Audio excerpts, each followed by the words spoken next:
This is a special presentation. Welcome to the Inside Track, presented by Red Shores. Here is your host, Lee Drake. All right, well, here we go. On a Saturday afternoon in Charlottetown, it is Atlantic Breeders' Crown weekend. It's the weekend of champions, and so much planning for that and ready to go. And what a pleasure it is today. They have the Minister of Finance and the Minister responsible for harness racing on the Inside Track, the Honourable Darlene Compton. Darlene, welcome. Thank you very much, Lee. It's the weekend is here. I know a lot of people are traveling to Prince Edward Island, and we have several of these segments that are going to be honoring families this weekend. Let's begin with your connection to harness racing, and what are some of your earliest memories? Well, Lee, I've told this story a number of times, but I grew up in Pinette, so we have the Pinette Raceway there, the matinee track, and my grandfather, Harry Colson, always had a racehorse of some sort, and he never drove a car, so the races used to be Saturday, and he'd hitch up the horse and buggy, and we'd go to the track, and then he'd unhitch the horse, put it in the paddock stall, and get someone to race it, and then after the race, hitch him back up the horse and buggy and go home. So Saturdays were spent at Pinette Raceway, so that's where it all started.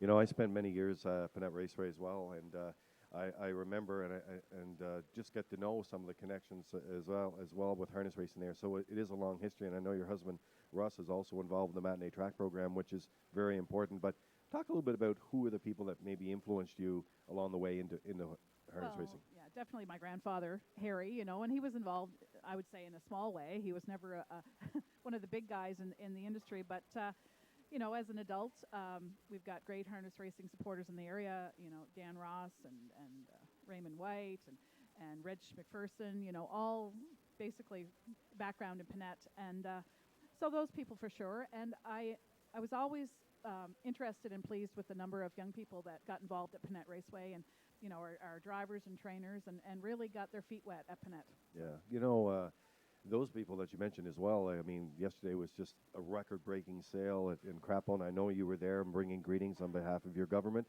and we'll get to more of that in a minute with record-breaking sales for Atlantic Canadian history, over 1 million. But some of those folks you mentioned are still in the ownership ranks, but you're involved in the ownership ranks too. Tell us about that journey.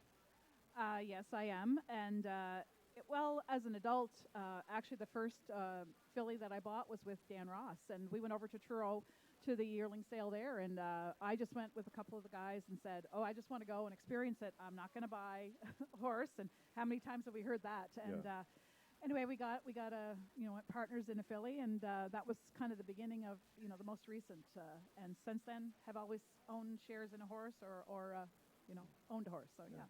We're very fortunate to have a minister that is connected to the industry, and let's turn the page to your government support. You announced an announcement around purses.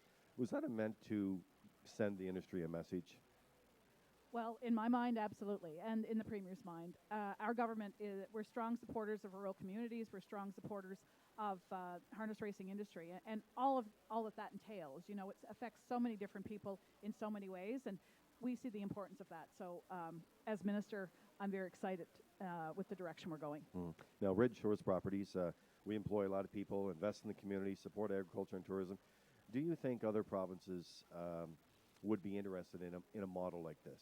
Well, it's my hope that they will be, and we're going to have Minister Casey here, Karen Casey, from the Finance Minister from Nova Scotia, for today and tomorrow. It's been part of my plan and goal to try and influence the other maritime provinces to make that happen, and I think it would be such a strength and positive outcome for all of harness racing. Now, signature racing events, Atlantic Classic, yearling sale, breeding sector. What else would you like to see in the future of the industry? Well, I think if we can make this happen throughout the Maritimes, it strengthens our breeding stock. It engages people again in the harness racing industry. But again, I talked about matinee tracks and how important they are to the island and how it keeps young people involved. And we need those trainers and drivers coming up through the ranks. We see a lot of seniors involved with harness racing, and we want to make sure that we have those young people interested. So anything we can do to strengthen the matinee tracks and to move the racing forward. All right. Well, it's a pleasure, Minister. I know you have a very busy schedule. Yesterday, you opened the Atlantic Classic yearling sale. Off to a great start this weekend. Record-breaking numbers for the first time in history. Atlantic Canada over 1 million. And I know that your government and the announcements that you made and being there yesterday, that means a lot to people. It was a fantastic day. You could really feel a positive vibe in the air. People were excited, and it was kind of across the board, the number of people that purchased yearlings. not just one or two people, and 4 different provinces, I think, or maybe 5 that made purchases. So it just, to me, shows that we're going in a positive way, and I hope to continue that positive way. All right. It's been a pleasure. The Honorable Darlene Compton, Minister responsible for harness racing, joining us here today as we continue on with this Atlantic Breeders' Crown Weekend of Champions here at Red Shores.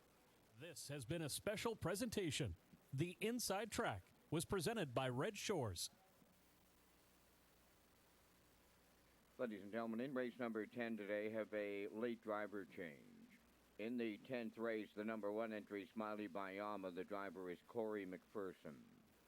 Race 10, number 1, Smiley Bayama, will be driven by Corey McPherson. Also have an additional chart line in race number 8 today. In the 8th race, number 6, Vintage Winner, raced here at Charlottetown on Thursday night fast track, scoring from post 6, finished 4th, was race timed in 2 minutes and 3/5.